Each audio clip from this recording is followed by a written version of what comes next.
67세 남성과 57세 여성이 재혼했지만 결국 이것 때문에 이혼하게 되는데 저는 한태성입니다. 올해 64세가 되었죠.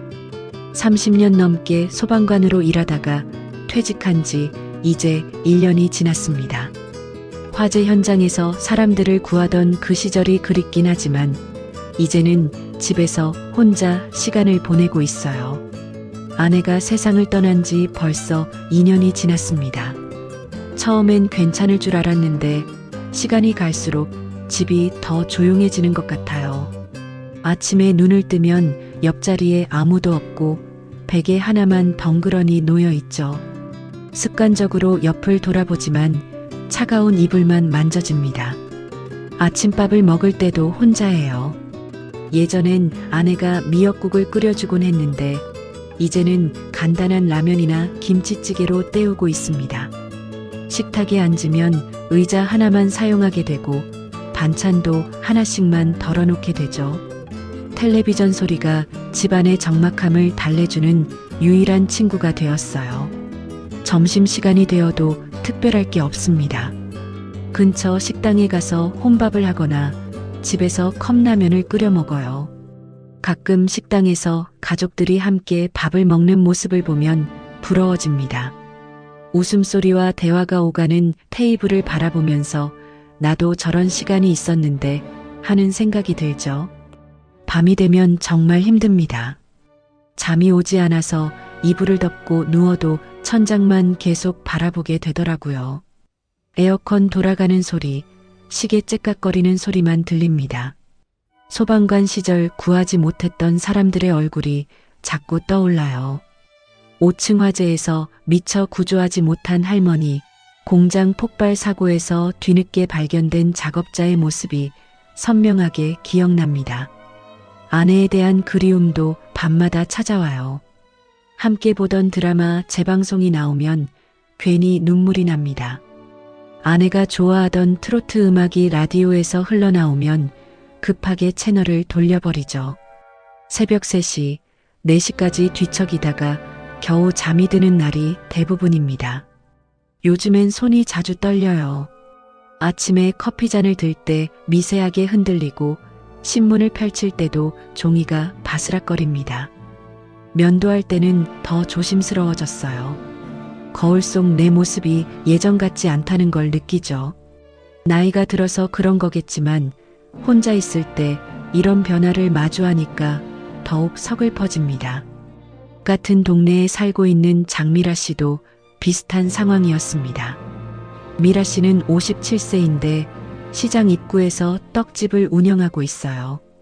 이혼을 하고 나서 딸 하나를 혼자 키우며 살아가고 있죠. 남편과 헤어진 이유는 잘 모르지만 혼자서 아이를 키우는 게 쉽지 않았을 거예요. 미라 씨는 매일 새벽 4시에 일어납니다. 알람 시계가 울리면 몸이 무거워도 벌떡 일어나요. 찬 바닥에 발을 디디면서 하루를 시작하죠. 세수를 하고 간단히 옷을 갈아입은 뒤 떡집으로 향합니다. 아직 어둠이 가시지 않은 새벽길을 혼자 걸어가는 뒷모습이 쓸쓸해 보이기도 해요. 떡집에 도착하면 찹쌀을 불리고 팥을 삶고 반죽을 하는 일이 시작됩니다. 손목이 아프고 어깨가 결려도 쉴 수 없어요. 찜기에서 하얀 김이 올라오면 떡이 익었다는 신호죠. 하나하나 정성스럽게 꺼내서 식히고 예쁘게 모양을 잡습니다. 손님들이 와서 맛있다고 칭찬해주면 그때만큼은 기분이 좋아져요. 하지만 미라 씨도 밤이 되면 혼자입니다. 딸은 서울에 있는 대학교 기숙사에서 지내고 주말에만 가끔 집에 와요. 좁은 아파트에서 혼자 저녁을 준비하고 혼자 밥을 먹고 혼자 설거지를 합니다. 딸과 전화 통화를 할 때만 집안에 웃음소리가 들리죠. 미라 씨는 밤마다 거실 소파에 앉아서 창밖을 바라봅니다. 아파트 불빛들이 하나씩 꺼져가는 모습을 보면서 생각에 잠겨요. 이혼할 때의 아픈 기억들이 떠오르죠. 남편과 크게 싸우던 날 딸 앞에서 눈물을 참던 순간들, 혼자서 모든 걸 결정해야 했던 두려움이 다시 밀려옵니다. 그래도 미라 씨는 포기하지 않습니다. 딸 앞에서는 늘 밝은 모습이어야 한다고 생각해요.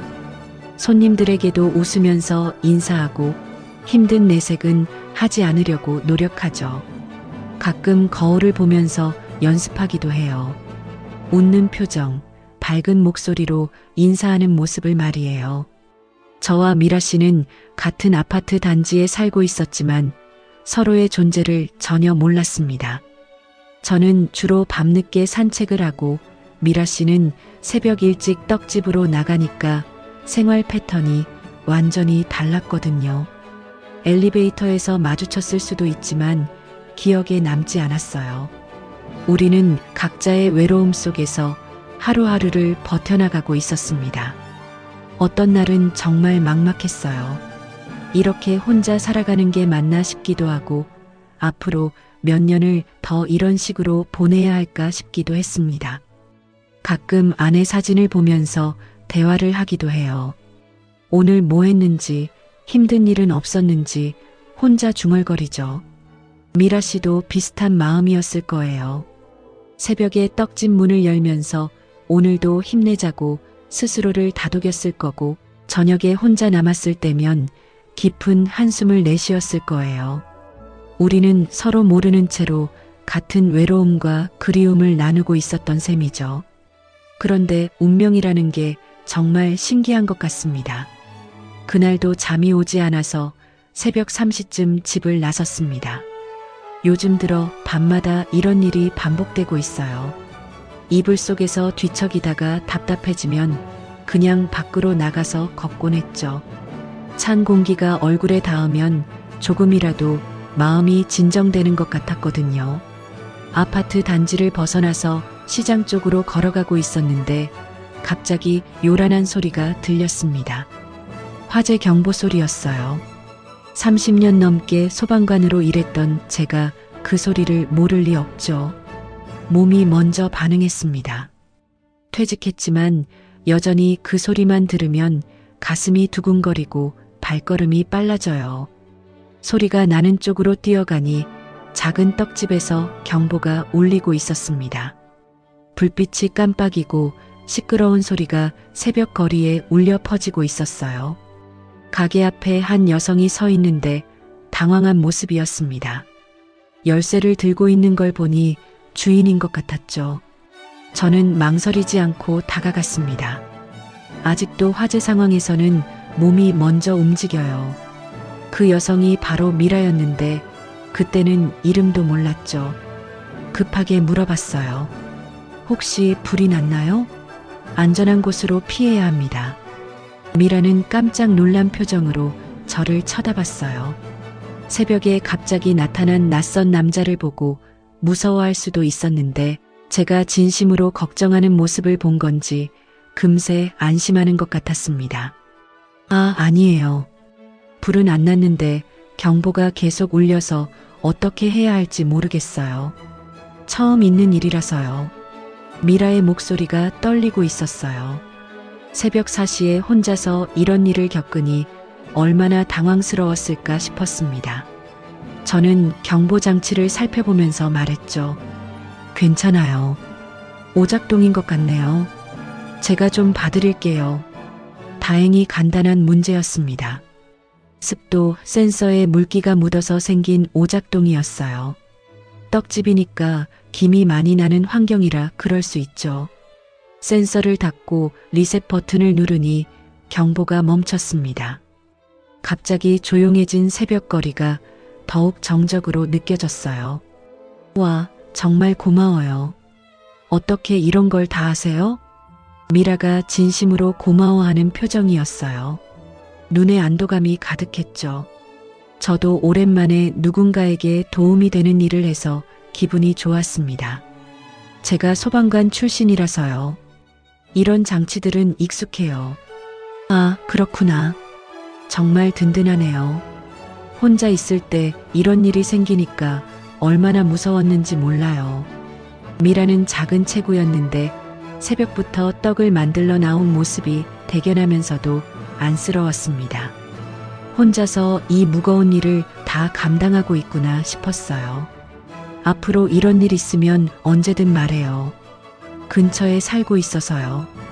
그렇게 인사를 나누고 헤어졌습니다. 집으로 돌아가는 길에 계속 미라 생각이 났어요. 처음 만난 사람인데 왜 이렇게 마음에 남는 건지 모르겠더라고요.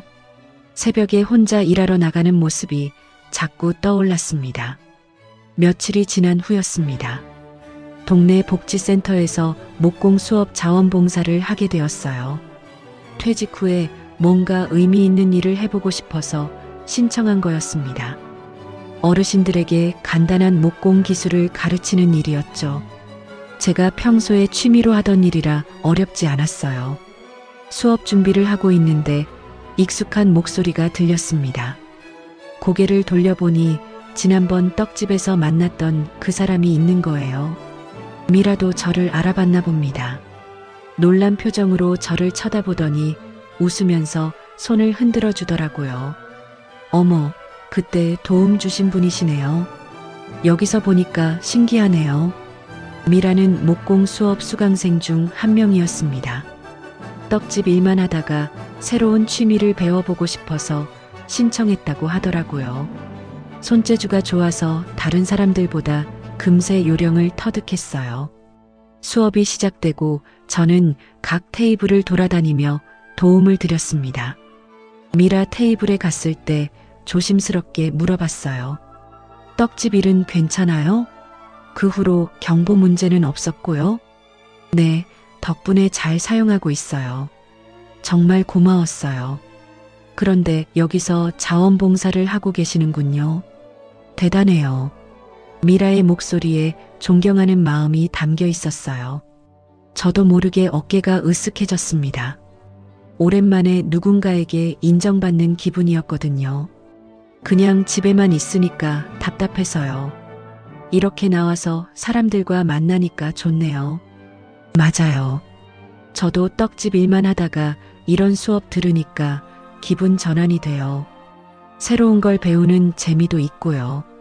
대화를 나누면서 미라가 참 성실한 사람이라는 걸 알게 되었습니다. 목공 수업도 진지하게 임하고 모르는 것 있으면 꼼꼼히 물어보더라고요. 집중해서 작업하는 모습이 인상적이었어요.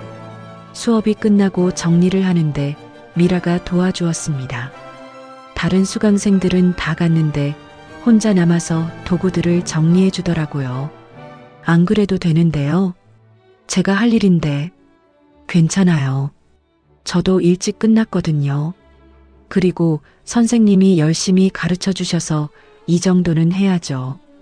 그때 미라의 배려심을 느꼈습니다.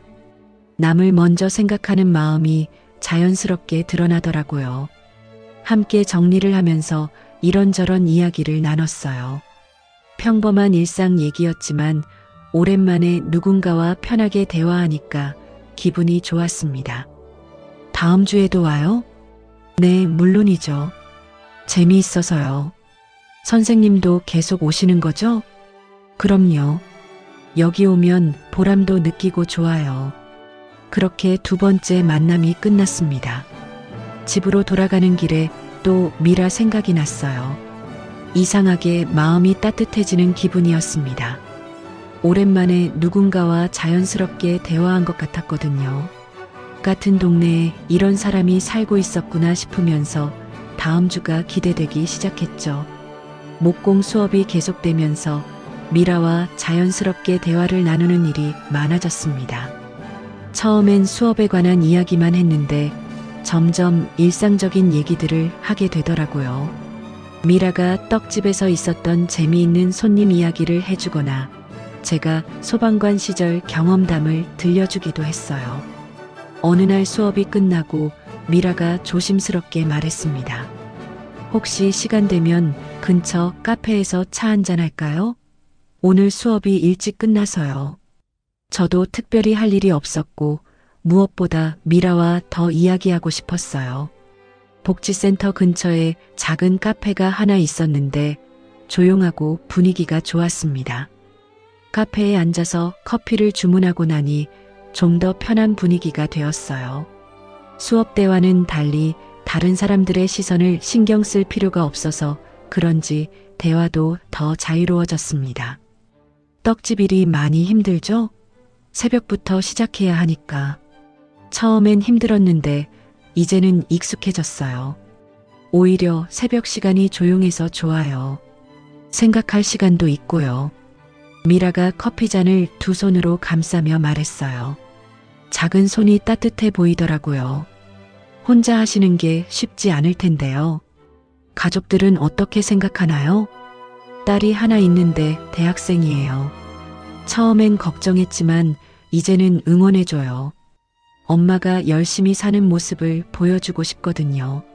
미라의 눈에 딸에 대한 사랑이 가득했어요. 혼자서 아이를 키우면서 얼마나 많은 어려움이 있었을까 싶었습니다. 저도 제 이야기를 했어요. 저도 자식들이 있는데 다들 바빠서 자주 못 봐요. 아내 없이 지내는 게 생각보다 외로워요. 많이 그리우시겠어요. 오래 함께 사셨으니까요. 미라가 조심스럽게 말했어요. 상처를 건드리지 않으려고 신경 쓰는 게 느껴졌습니다. 그런 배려가 고마웠어요. 그래도 이렇게 새로운 사람들을 만나니까 좋네요. 목공 수업도 재미있고요. 저도요. 떡집 일만 하다가 다른 일을 배우니까 신선해요. 그리고 좋은 사람들도 만나고요. 미라가 미소를 지으며 저를 쳐다봤어요. 그 순간 가슴이 따뜻해지는 걸 느꼈습니다. 오랜만에 누군가와 이렇게 편하게 이야기하니까 행복했어요. 그렇게 1시간 정도 이야기를 나누고 헤어졌는데 집으로 가는 길 내내 기분이 좋았습니다. 미라와 대화하면서 제 마음도 한결 가벼워진 것 같았어요. 혼자 있을 때의 적막함이나 외로움이 조금씩 줄어드는 느낌이었죠. 며칠 후 다시 목공 수업이 있는 날이었습니다. 평소처럼 준비를 하고 있는데 복지센터 실장인 박정인이 들어왔어요. 정인이는 이 센터를 총괄하는 사람으로 가끔 수업에 참관하곤 했습니다. 태성 씨, 오늘도 수고 많으세요. 정인이가 반갑게 인사했어요. 사실 정인이와 저는 예전부터 알고 지낸 사이였습니다. 제가 소방관으로 일할 때 화재 예방 교육차 복지센터에 온 적이 있었거든요. 그때 처음 만났는데 서로 힘든 시기를 보내고 있을 때라 많은 이야기를 나눴었죠. 정인이는 당시 이혼 문제로 고생하고 있었고 저는 직장에서 스트레스가 많았을 때였어요. 술 한잔하면서 서로의 고민을 털어놓곤 했습니다. 그런 인연으로 지금도 가끔 연락하며 지내고 있었어요. 정인 씨도 안녕하세요. 오늘은 무슨 일로 오셨어요? 수업 진행 상황 좀 보려고요. 어르신들이 많이 좋아하신다고 들었어요. 정인이가 수업장을 둘러보다가 미라를 발견했어요. 그러더니 반갑다는 듯이 다가갔습니다. 어머, 미라시네요. 여기서 수업을 받고 계셨구나. 미라도 정인이를 알고 있는 것 같았어요. 놀란 표정으로 일어나서 인사했습니다. 정인 실장님, 안녕하세요. 여기서 뵈니까 반가워요. 상권 모임에서 자주 봤는데 목공 수업까지 받고 계시네요. 열심히 하시는구나. 정인이와 미라는 지역 상권 모임에서 알게 된 사이라고 했어요. 떡집도 시장 상인 모임에 참여하고 있었고 복지센터도 지역 상권과 연계 사업을 하다 보니 자연스럽게 알게 되었다는 거였죠. 그런데 정인이의 표정이 묘했어요. 저와 미라가 서로 아는 사이라는 걸 눈치챈 것 같더라고요. 태성 씨가 가르치는 수업이었구나. 두 분이 이미 아는 사이였나요? 아니에요. 여기서 처음 만났어요. 미라가 대답했는데 정인이의 미소가 미묘하게 변했어요. 뭔가 의미 있는 표정이었달까요? 그렇구나. 좋은 선생님을 만나셨네요. 태성 씨는 정말 실력 있고 성실한 분이에요. 정인이가 저를 칭찬하는데 왠지 어색했습니다. 평소 정인이의 말투와는 조금 달랐어요. 뭔가 탐색하는 느낌이었달까요? 수업이 진행되는 동안 정인이는 계속 저희를 지켜봤어요. 제가 미라를 가르칠 때 특히 관심 있게 보더라고요. 미라도 눈치를 챈 건지 평소보다 조심스러워 보였습니다. 미라 씨, 손재주가 정말 좋으시네요. 금방 배우시는구나. 정인이가 미라에게 말했어요. 칭찬하는 말이었지만 어투가 평소와 달랐습니다. 감사해요. 선생님이 잘 가르쳐 주셔서요. 태성 씨는 가르치는 솜씨가 있어요. 예전부터 그랬는데 여전하시네요. 정인이가 저를 보며 말했는데 그 눈빛이 예전과 달랐어요. 뭔가 경계하는 듯한 느낌이었습니다. 수업이 끝나고 정리를 할 때도 정인이는 계속 있었어요. 평소 같으면 일찍 자리를 뜨는데 그날은 달랐죠. 태성 씨, 잠깐 얘기 좀 할까요?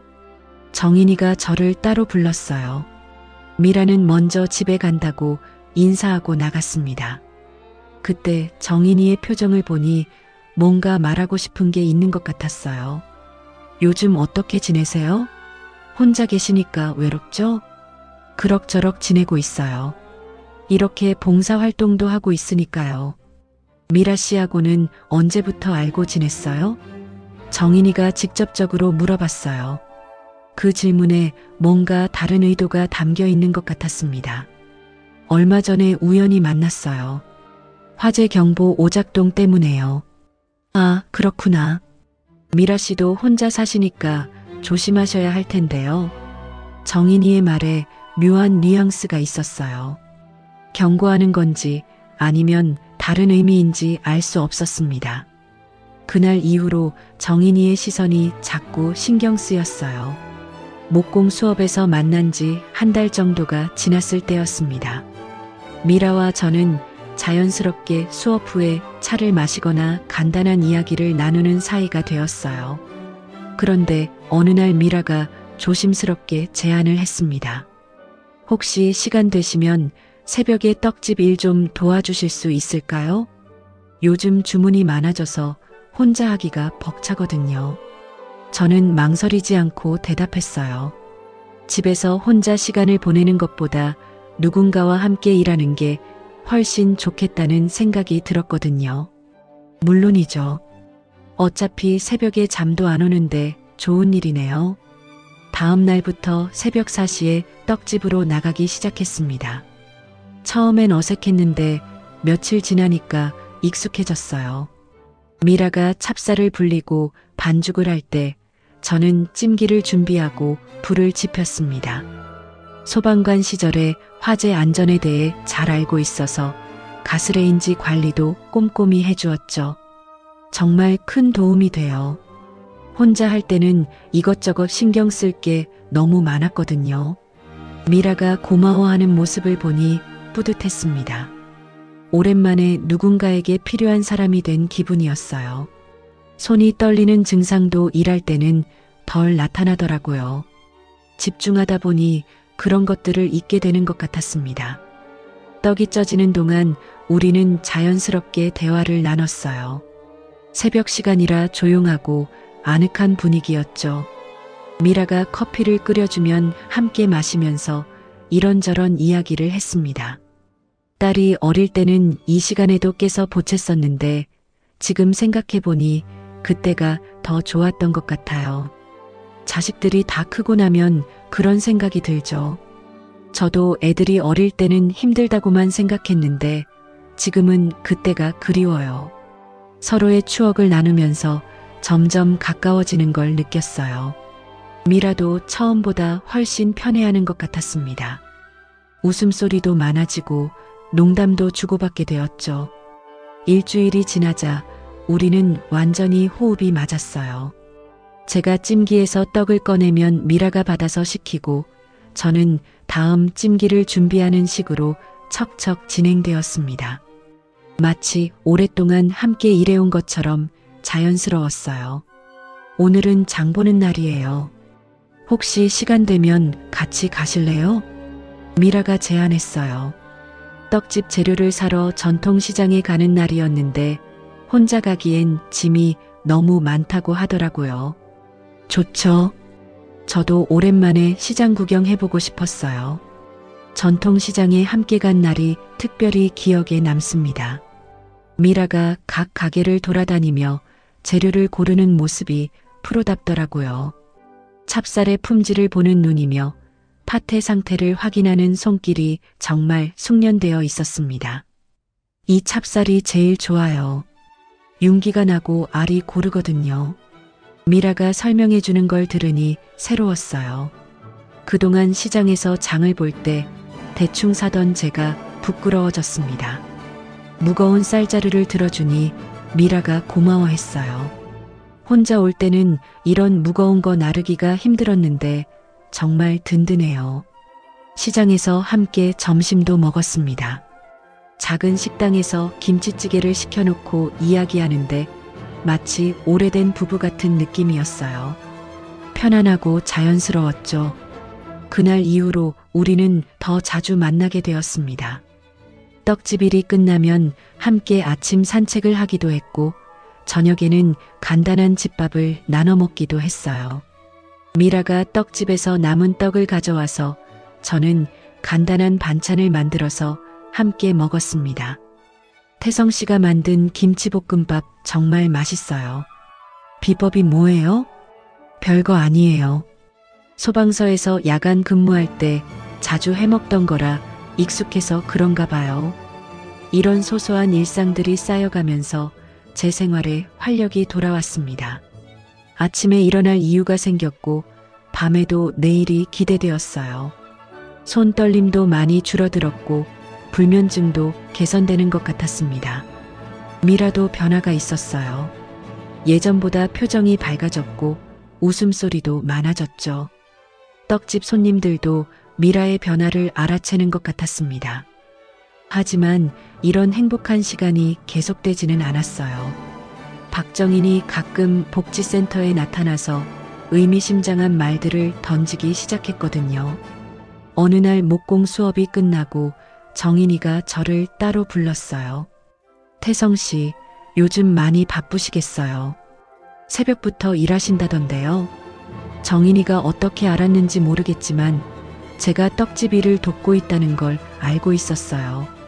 그냥 도움이 필요해서 조금 거들어주고 있어요. 미라 씨도 고마워하시겠네요. 그런데 태성 씨 예민한 거 몰랐는데요. 혹시 무리하시는 건 아니죠? 정인이의 말에 뭔가 가시가 있었어요. 예민하다는 표현이 왜 나오는지 이해할 수 없었습니다. 며칠 후에는 미라에게도 비슷한 말을 했다고 들었어요. 미라가 목공 수업에서 정인이와 마주쳤을 때였는데요. 미라 씨, 요즘 많이 바쁘시죠? 태성 씨가 도와주시니까 좀 나아요? 네, 정말 큰 도움이 돼요. 그런데 태성 씨 건강은 어때요? 나이가 있으셔서 무리하시면 안 될 텐데요. 혹시 힘들면 언제든 말해요. 정인이가 왜 이런 말을 하는지 알 수 없었어요.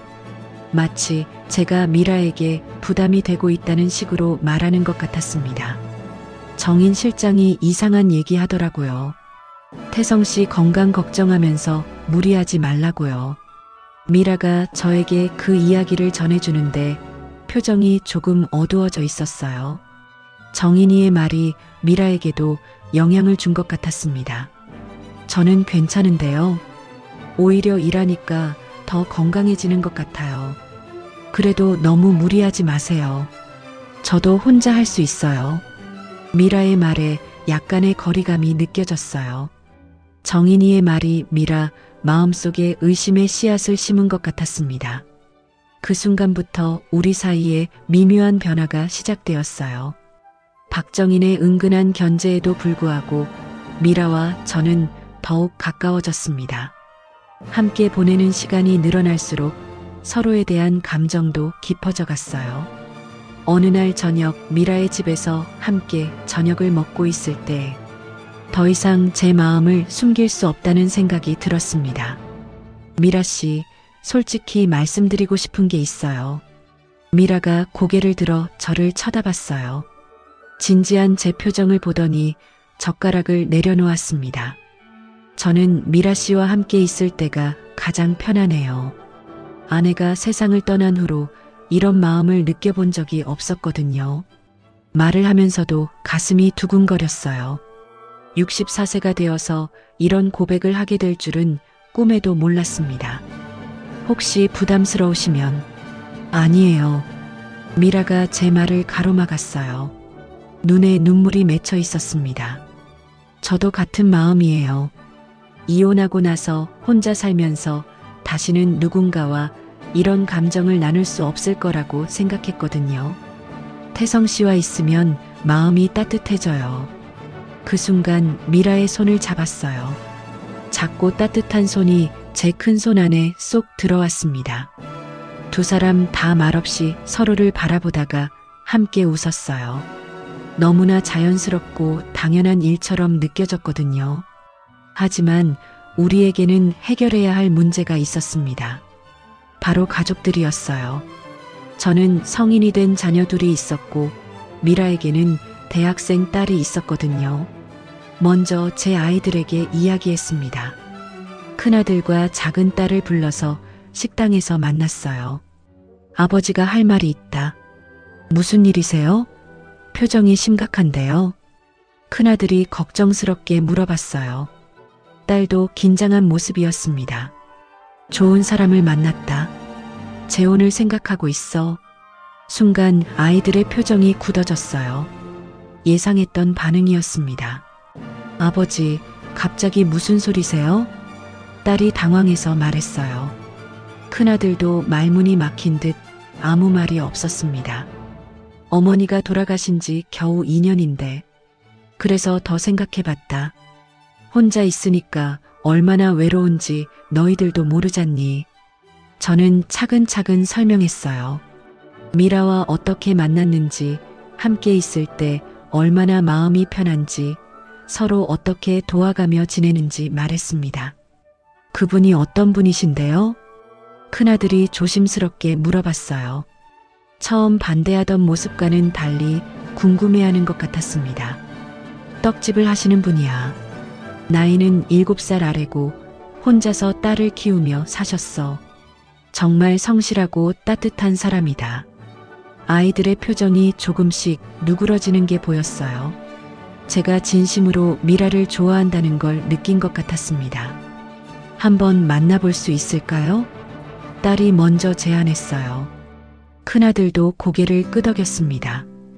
일주일 후 미라와 제 아이들이 만나는 자리를 마련했습니다. 처음엔 서로 어색해했지만 미라가 정성스럽게 준비해온 떡을 보며 분위기가 부드러워졌어요. 정말 맛있네요. 아버지가 자랑하시더니 정말 솜씨가 좋으시구나. 큰아들이 떡을 먹으며 말했어요. 미라가 환하게 웃으면서 대답했습니다. 고맙습니다. 태성 씨가 많이 도와주셔서 더 맛있게 만들 수 있었어요. 아버지가 요리를 도와드려요? 집에서는 라면도 잘 안 끓이시는데. 딸이 놀라며 말했어요. 그러자 미라가 웃으면서 말했습니다. 새벽에 떡집 일을 도와주세요. 정말 큰 힘이 되고 있어요. 아이들이 저를 신기하다는 듯 쳐다봤어요. 집에서 보던 아버지와는 다른 모습이었을 겁니다.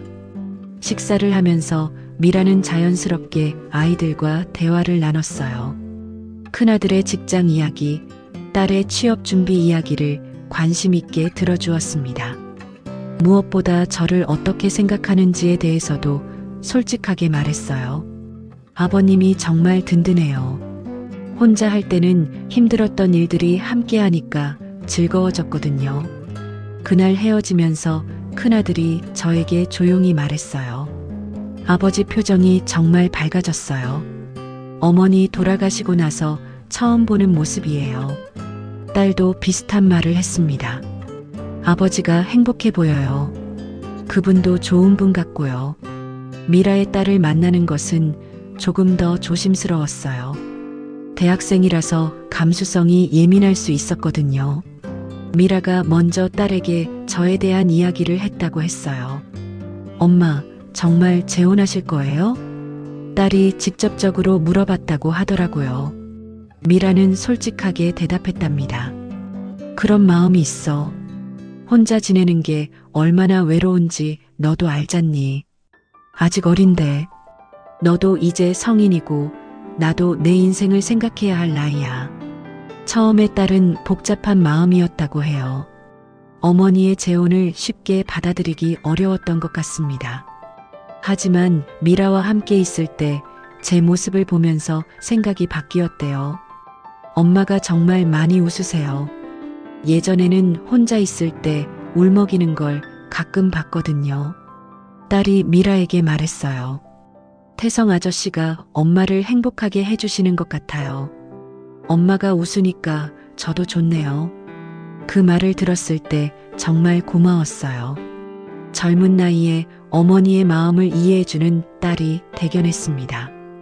몇 달간의 만남을 거쳐 우리는 재혼을 결정했어요. 큰 결혼식은 하지 않기로 했습니다. 대신 가족들과 가까운 지인들만 초대해서 조용한 식사 자리를 마련했어요. 결혼식 당일 미라는 수수한 한복을 입고 있었습니다.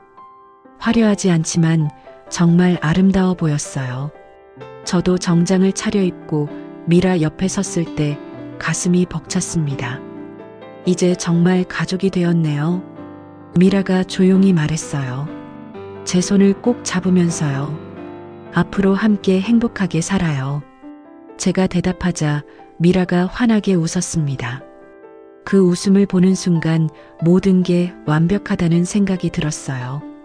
아이들도 축하해주고 새로운 시작에 대한 기대감으로 가득했습니다. 그때는 이 행복이 영원히 계속될 거라고 믿었거든요. 재혼 후 처음 몇 달은 정말 행복했습니다. 미라와 함께 생활하면서 오랜만에 집이 따뜻하게 느껴졌어요. 아침에 눈을 뜨면 옆에 누군가 있다는 사실만으로도 기분이 좋았죠. 미라도 밝은 표정으로 하루를 시작하곤 했습니다. 하지만 이런 행복한 시간이 그리 오래가지는 못했어요. 결혼한 지 석 달쯤 지났을 때부터 예전의 문제들이 다시 나타나기 시작했거든요. 밤에 잠이 오지 않는 증상이 심해졌습니다. 아내와 함께 살 때도 불면증이 있었지만 미라와 함께 지내면서 더욱 심각해진 것 같았어요. 옆에서 미라가 편안하게 잠들어 있는데 저만 천장을 바라보며 뒤척이게 되었습니다. 처음엔 조심스럽게 몸을 돌리려고 했어요. 미라를 깨우면 안 된다는 생각에 최대한 조용히 움직였죠. 하지만 밤새 뒤척이다 보니 이불이 자꾸 움직이고 매트리스도 미세하게 흔들렸어요. 더 큰 문제는 손 떨림이었습니다. 예전에도 가끔 있던 증상인데 스트레스를 받거나 긴장하면 더 심해지더라고요. 밤중에 물을 마시려고 컵을 들 때도 손이 떨려서 물소리가 났어요. 아무리 조심해도 컵이 흔들리는 소리를 숨길 수가 없었습니다. 잠깐만 물 좀 마실게. 조용히 일어나서 부엌에 가려고 해도 발소리를 완전히 없앨 수는 없었어요. 그러면 미라가 잠결에 뒤척이는 소리가 들렸습니다. 깨웠나 싶어서 더 조심스러워졌죠. 헛기침도 자주 나왔어요. 목이 마르거나 답답할 때 나오는 기침인데 밤중에 조용할 때 나는 기침 소리가 생각보다 크더라고요. 참으려고 해도 자꾸 나와서 결국 화장실에 가서 기침을 해야 했습니다. 가장 심각한 건 몸을 갑자기 움찔하는 증상이었어요. 잠들기 직전에 몸이 순간적으로 경직되면서 움찔하는 거예요. 마치 높은 곳에서 떨어지는 꿈을 꾸다가 깨는 것 같은 느낌이었습니다. 그럴 때마다 침대가 흔들리고 미라가 깼어요. 괜찮아요? 미라가 잠결에 물어보면 저는 괜찮다고 대답했지만 사실 제 자신도 왜 이런 증상이 나타나는지 모르겠었어요. 나이가 들어서 그런 건지 아니면 다른 문제가 있는 건지 불안했습니다. 미라도 처음엔 이해해 주려고 했어요. 연세가 있으니까 그럴 수 있어요. 괜찮아요라고 말해 주었죠. 하지만 날이 갈수록 미라의 잠이 부족해지는 게 눈에 보였어요. 미라는 새벽 4시에 일어나서 떡집에 가야 했는데 밤에 제 때문에 자주 깨다 보니 수면이 부족했습니다. 아침에 일어날 때 얼굴이 피곤해 보였고 눈 밑에 다크서클도 생겼어요.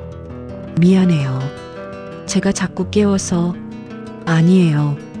괜찮아요. 미라는 괜찮다고 말했지만 표정에서 피로가 느껴졌어요. 떡집에서 일할 때도 평소보다 지쳐 보였습니다. 제가 일을 도와주려고 해도 괜찮아요. 쉬세요라고 말하면서 혼자 하려고 했어요. 한 달 정도 이런 상황이 계속되었을 때 미라가 조심스럽게 말을 꺼냈습니다.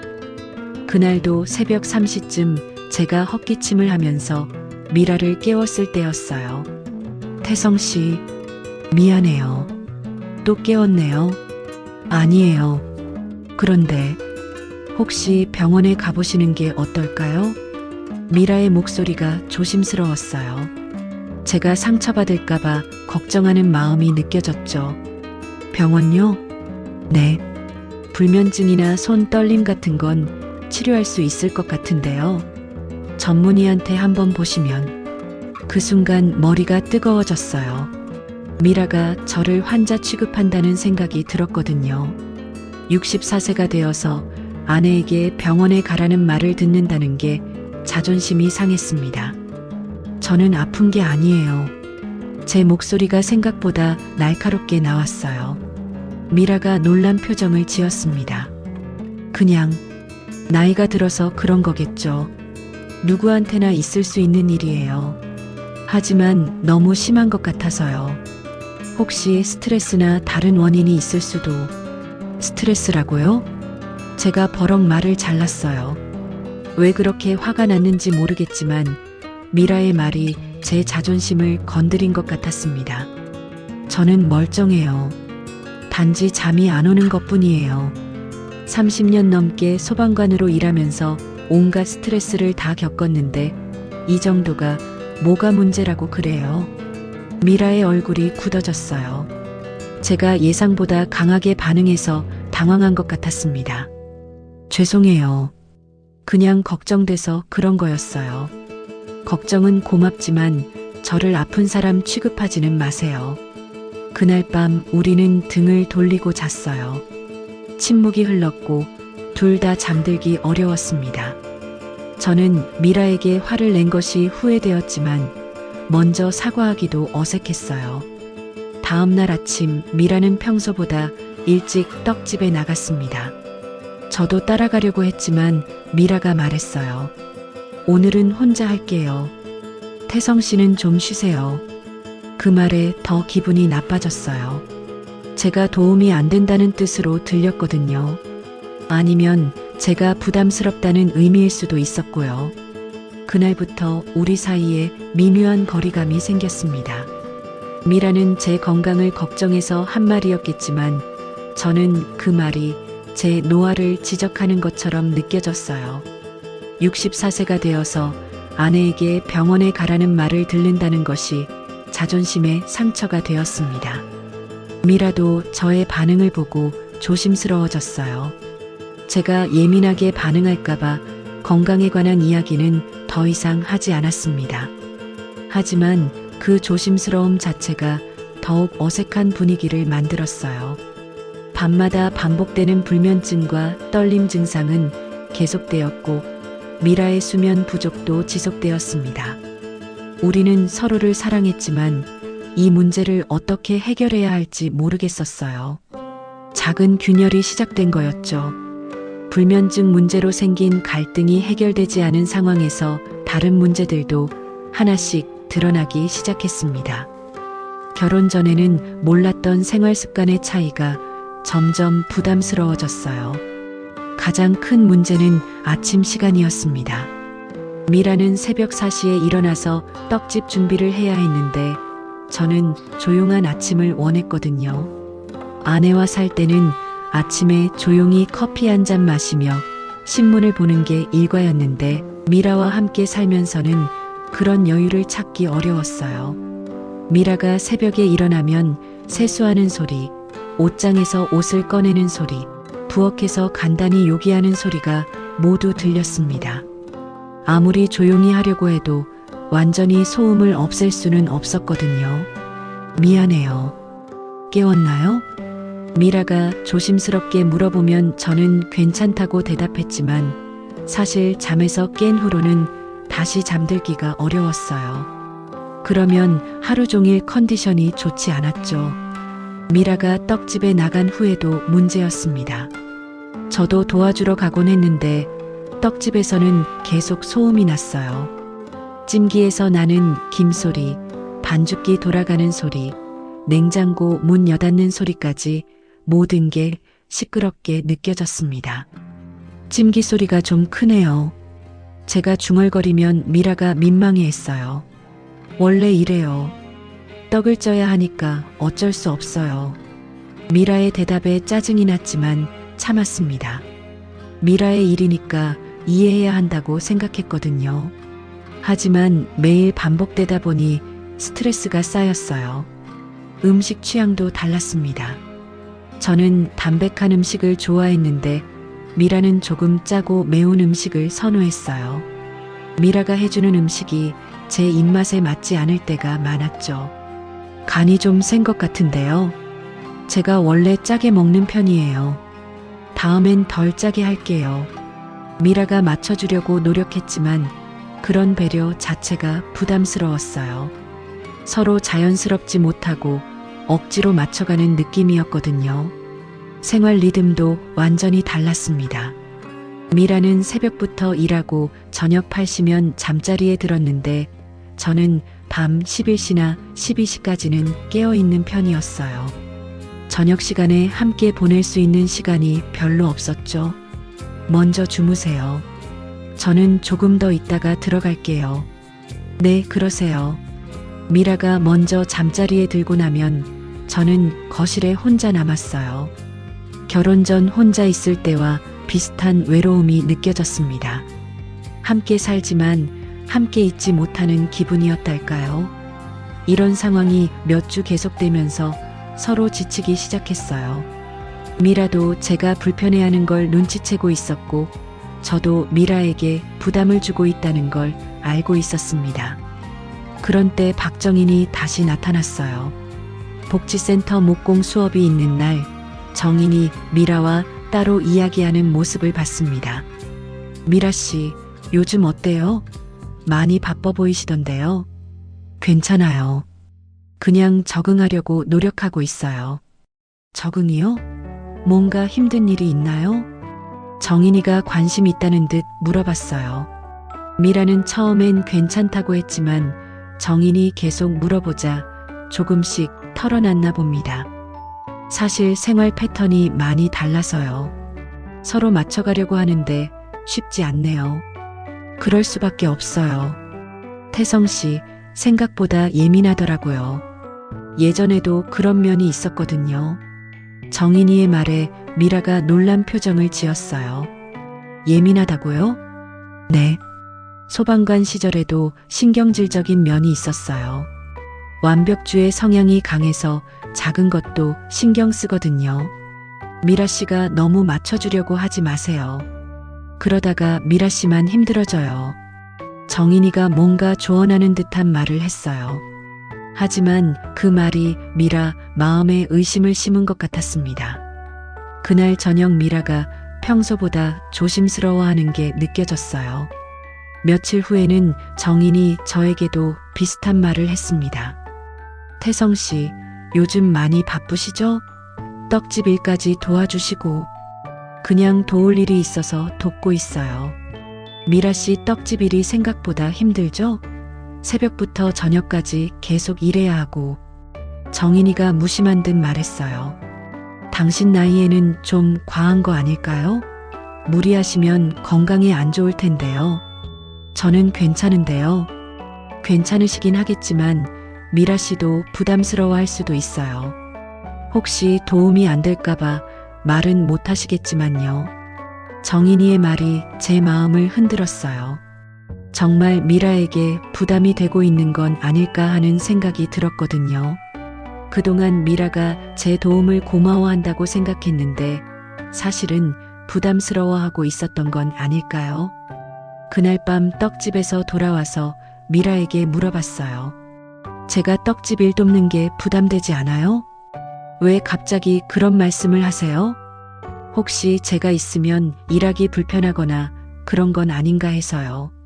미라가 잠시 말을 멈췄어요. 그 짧은 침묵이 저에게는 답처럼 느껴졌습니다. 아니에요. 도움이 많이 돼요.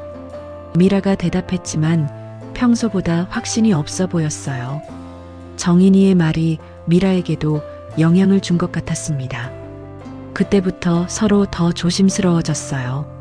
미라는 제가 예민하게 반응할까봐 걱정했고, 저는 미라에게 부담이 될까봐 눈치를 봤습니다. 자연스럽게 지내던 관계가 어색해지기 시작했어요. 아침에 미라가 일어날 때 제가 잠에서 깨면 괜찮다고 말하면서도 표정이 피곤해 보였고, 저는 떡집 일을 도와주면서도 혹시 방해가 되는 건 아닌지 계속 신경이 쓰였습니다. 정인이의 말들이 우리 관계에 독처럼 퍼져나갔어요. 선의로 하는 조언 같았지만 실제로는 우리 사이를 갈라놓는 역할을 했죠. 서로에 대한 믿음이 흔들리기 시작했고 사소한 일들도 크게 느껴지게 되었습니다. 결혼 초기에 행복했던 기분은 온데간데 없었어요. 대신 서로를 배려한다는 명목으로 거리를 두게 되었고 그 거리감이 점점 커져갔습니다. 사랑하는 마음은 여전했지만 함께 사는 게 점점 힘들어지고 있었어요. 갈등이 깊어진 지 한 달 정도가 지났을 때 더 이상 버틸 수 없는 순간이 왔습니다. 그날도 새벽에 제가 미라를 깨웠고 떡집에서는 평소보다 조용히 하려다 보니 일이 더 힘들어졌어요. 서로 눈치를 보면서 지내는 게 너무 지쳤습니다. 저녁 식사를 마치고 설거지를 하는데 미라가 갑자기 멈춰섰어요. 제가 뒤에서 지켜보고 있으니까 부담스러웠나 봅니다. 그때 미라가 천천히 돌아서며 말했어요. 태성 씨, 우리 좀 이야기할까요? 미라의 목소리가 평소와 달랐어요. 무겁고 진지한 어조였죠. 저도 이미 예감하고 있었습니다.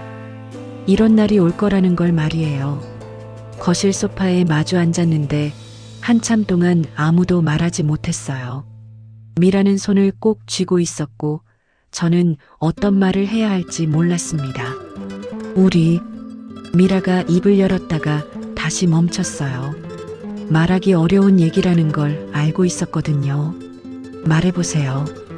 제가 조용히 말하자 미라가 고개를 들었어요. 눈에 눈물이 맺혀 있었습니다. 우리 서로를 정말 좋아했잖아요. 처음 만났을 때부터 마음이 편했고 함께 있으면 행복했어요. 그랬죠. 하지만 이제는 힘든 게 더 많아요. 서로 맞춰주려고 노력하는데도 자꾸 어긋나고 눈치 보며 지내는 게 너무 힘들어요. 미라의 말이 가슴을 찔렀어요. 저도 같은 생각을 하고 있었거든요. 제가 태성 씨를 힘들게 하고 있는 것 같아요. 새벽에 일어날 때마다 깨우게 되고 떡집에서도 소음 때문에 불편하실 거고. 아니에요. 그건 미라 씨 잘못이 아니에요. 태성 씨도 저 때문에 스트레스 받고 계시잖아요. 손떨림이나 불면증도 더 심해진 것 같고요. 미라가 속마음을 털어놓는데 그동안 얼마나 고민했는지 알 수 있었어요. 우리가 서로 사랑하는 마음은 진짜였어요. 하지만 사랑만으로는 안 되는 게 있더라고요. 저는 아무 말도 할 수 없었어요. 미라의 말이 다 맞았거든요. 내가 당신한테 짐이 되었구려. 제가 겨우 말을 꺼냈을 때 미라가 고개를 저었어요. 짐이 아니에요. 다만 우리가 함께 살기에는 너무 다른 부분이 많았던 것 같아요. 정인 씨 말이 맞았나 봅니다. 제가 예민하고 까다로운 사람인가 봐요. 그런 게 아니에요. 저도 제 방식에만 익숙해져 있었어요. 서로 잘못이 아니에요. 미라가 제 손을 잡았어요. 따뜻한 손이었지만 이제 곧 놓아야 할 손이라는 생각에 슬펐습니다. 그럼 어떻게 할까요? 이혼하는 게 좋을 것 같아요. 서로를 위해서요. 미라의 말에 가슴이 무너지는 것 같았지만 동시에 안도감도 느껴졌어요. 더 이상 서로를 힘들게 하지 않아도 된다는 생각이 들었거든요. 미안해요, 미라 씨. 제가 더 노력했어야 했는데. 아니에요. 저도 마찬가지예요. 우리 둘 다 최선을 다했어요. 그날 밤 우리는 마지막으로 함께 시간을 보냈습니다. 서로를 원망하지 않았고 오히려 그동안의 좋은 기억들을 이야기했어요. 처음 만났던 날, 함께 시장에 갔던 날, 행복했던 순간들을 되짚어보며 작별 인사를 나눴습니다. 며칠 후 이혼 절차를 밟았어요. 복잡한 과정은 없었습니다. 서로 합의하에 조용히 마무리했죠. 미라는 다시 원래 살던 아파트로 돌아갔고 저는 혼자 남게 되었습니다. 처음 며칠은 정말 힘들었어요. 다시 혼자가 된다는 현실이 받아들여지지 않았습니다. 하지만 시간이 지나면서 조금씩 받아들이게 되었어요. 한 달 정도 지났을 때 박정인이 연락을 했습니다. 태성 씨, 안전교육 봉사 하나 제안하고 싶은 게 있어요. 정인의 제안은 복지센터에서 지역 주민들을 대상으로 화재 예방과 안전교육을 하는 거였어요. 제 전문 분야였고 오랜만에 제 경험을 활용할 수 있는 일이었습니다. 한번 해볼게요. 첫 강의를 했을 때의 기분을 잊을 수가 없어요.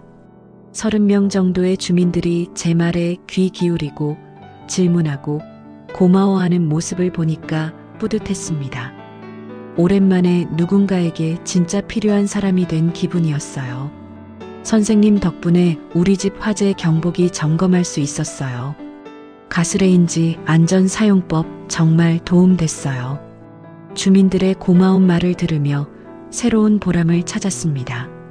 결혼 생활에서는 실패했지만 이렇게 다른 방식으로 사람들에게 도움을 줄 수 있다는 걸 깨달았어요.